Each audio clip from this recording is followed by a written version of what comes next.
Hello friends, this is Dr. Hema, MD in Homeopathy from Mumbai. कैसे हैं सब लोग आप? आज ये बहुत ही कॉमन टॉपिक मैंने लिया है जिसको एलर्जी बोलते हैं। बहुत सारे लोग इस बारे में मुझे पूछते हैं और 90% लोग लाइफ में एक बार तो एलर्जी से सफ़र करते ही हैं। तो आइए समझते हैं एलर्जी कैसे होती है। 5 चीज़ों में बहुत सिंपल वे में मैं आपको समझा रही हूँ। कॉजेस, सिम्टम्स, कैसे डायग्नोस करें, कैसे प्रिवेंट करें और क्या ट्रीटमेंट है। तो शुरू करते हैं हम एलर्जेंस के साथ। जैसे एलर्जी एलर्जी कैसे होती है? एलर्जेंस से होती है। पोलेंस है या डस्ट है या पोल्यूशन है, ये जो पार्टिकल्स हैं ये हमारे नोज़ में हम ब्रीथ करते हैं। जैसे हम ब्रीथ करते हैं तो मास्ट सेल्स फॉर्म होता है। Mast cells bind with IgE antibody in our body and then it forms inflammation and inflammation के वजह से एक्सेसिव हिस्टामाइन रिलीज होता है। हिस्टामाइन रिलीज होने के वजह से there is excessive mucus formation. Mucus formation में ये जो नेज़ोलैक्रिमल डक्ट है और जो यूस्टेशियन ट्यूब है मिडल ईयर में, ये दोनों ही बंद हो जाते हैं, जिसके वजह से हमारे आईज़ में वाटर आने लगता है या फिर ईयर्स में स्टफ सेंसेशन होता है। तो इस तरह हमारे जो सिम्टम्स है वो शुरू हो जाते हैं। तो हम पहले देखेंगे कि किस किस चीज़ों की मतलब किन किन चीज़ों की एलर्जी होती है। जैसे आप ये देखेंगे कि बहुत सारे लोग जो है वो नट्स की एलर्जी होती है जिनको, जैसे हाई प्रोटीन डाइट जो लेते हैं तो उनको पीनट्स हो गया, कैशू नट्स है, पल्सेस है, सोयाबीन, राजमा, ये सब चीज़ों से एलर्जी होता है। ये नॉर्मली हाई प्रोटीन से होता है। दूसरे हैं फ्रूट्स एंड वेजिटेबल्स। जैसे इसमें एक मेटल होता है जो एब्जॉर्ब नहीं होता बॉडी में, जिसमें निकल होता है, क्रोमियम होता है, तो वेजिटेबल और फ्रूट्स की एलर्जी होती है। बहुत सारे लोगों को बहुत सारी चीज़ों से, जैसे क्लॉथ की एलर्जी होती है। अगर वो कॉटन नहीं पहने, सिंथेटिक पहने या फिर लिनन का पहनना पड़ता है तो क्लॉथ एलर्जी होती है। परफ्यूम्स है, स्ट्रॉन्ग स्मेल्स नहीं ले सकते। सोप है, केमिकल्स हैं, वो यूज़ नहीं कर सकते। प्रोडक्ट्स नहीं यूज़ कर सकते। स्किन पे बहुत सारा मेकअप या केमिकल्स होता है, उसके वजह से भी उनको स्किन एलर्जीज़ हो जाती है। नॉर्मली कैसे दिखती है ये? जैसे आपको किसी ने मॉस्किटो बाइट या एंड बाइट कर दिया तो कैसे वो बॉयल्स दिखते हैं और आप इच करने लगते हैं। तो ये है नॉर्मल लोगों को जो एलर्जी होती है, जो 24 आवर्स में ठीक हो जाती है। लेकिन अगर आपका ये लॉन्ग टर्म है, जो ठीक नहीं हो रही है, तो ये आपकी लो इम्यूनिटी के वजह से, जैसे बहुत लोगों को इसके साथ दूसरे डिसीजेस भी होते हैं, जैसे थायराइड है, हार्मोनल है, तो इसके वजह से भी हो जाते हैं। बहुत सारे लोग एयर कंडीशन नहीं टॉलरेट कर सकते। क्लाइमेटिक वेदर चेंज होता है तो उनको प्रॉब्लम हो जाता है। तो ये सब चीज़ें जो है वो एलर्जी, जैसे अल्कोहल में भी वाइन और बियर की एलर्जी होती है, या फिर आप अल्कोहल चीज़ के साथ या अल्कोहल पीनट के साथ में ले रहे हैं तो उसमें एग्रेवेटेड रिएक्शन हो जाता है। जब ये ओवर स्टिमुलेशन होता है, जैसे नर्व्स है जो नेज़ल कैविटी की स्टिमुलेट हो जाती है, इरिटेट हो जाती है, तो आपको स्नीज़ आता है। तो ये सब हिस्टामाइन के जो प्रोडक्शन है ओवर इन द बॉडी, जिससे हम एलर्जी बोलते हैं, वो होता है।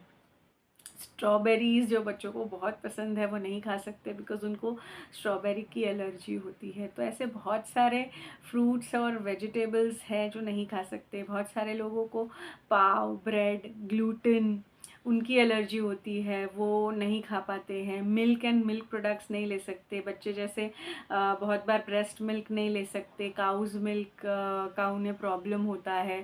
So milk and milk products का एलर्जी होता है। So there are various types of allergies जो हर पर्सन को उनके हिसाब से वंस इन लाइफ टाइम तो होती ही हैं। तो हमें कैसे पता चले कि उनको है? तो हम समझेंगे कि सिम्टम्स पहले हमको पता चले। नॉर्मली इसमें या तो स्नीजेस होते हैं, बहुत सारी स्नीजिंग होती है एक साथ में, या फिर आपको कान में ऐसे स्टफ़ लगता है, या आपको अगर सीरियस रहा तो ब्रीदिंग डिफ़िकल्टी होता है, जैसे अस्थमा, एक एलर्जिक अस्थमा होता है, एलर्जिक राइनाइटिस होती है, फिर सिस्टमिक कॉन्टैक्ट डर्मेटाइटिस होती है, स्पेशली फ्रूट्स एंड वेजिटेबल्स में जो निकल और क्रोमियम होता है जो एब्जॉर्ब नहीं होता, उसके वजह से ये सिस्टमिक डर्मेटाइटिस होती है। स्किन रिएक्शंस होते हैं, रैशेस होते हैं, ब्लिस्टर्स होते हैं। बहुत बार ड्रग एलर्जीज़ होते हैं, स्पेसिफिक ड्रग एलर्जी इरप्शन बोलते हैं, या स्पेसिफिक फूड इरप्शन बोलते हैं उसको, जिसमें आप बहुत टाइम तक सिप्रोफॉक्सिसिन एंटीबायोटिक ले रहे हैं, या फिर आप कोई पेन किलर्स पे हैं, डाइक्लोफेनाक या प्रूफेन, तो उसके वजह से एक हाथ में ना ऐसा राउंड डार्क ब्लैक कलर का या वायलेट कलर का पैच हो जाता है, और कभी कभी वो ब्लिस्टर भी हो जाता है जो बहुत टाइम तक नहीं जाता है। तो ये एक ड्रग एलर्जी है।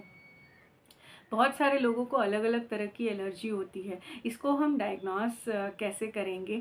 डायग्नोसिस के लिए पहले तो हम अगर सिम्टम्स पूछ रहे हैं तो पेशेंट की हिस्ट्री से पता चलता है कि इनको एलर्जी है। दूसरी चीज़ ये है कि आप ब्लड टेस्ट करवा लीजिए जिसमें एलिवेटेड इओसिनोफिल रहा है, और सीरम आईजीई एंटीबॉडी रहेगा, जिससे आपको पता चल जाएगा कि आपके अंदर कोई ना कोई इन्फ्लेमेशन है और आपकी बॉडी है वो एलिवेटेड लेवल्स बता रही है।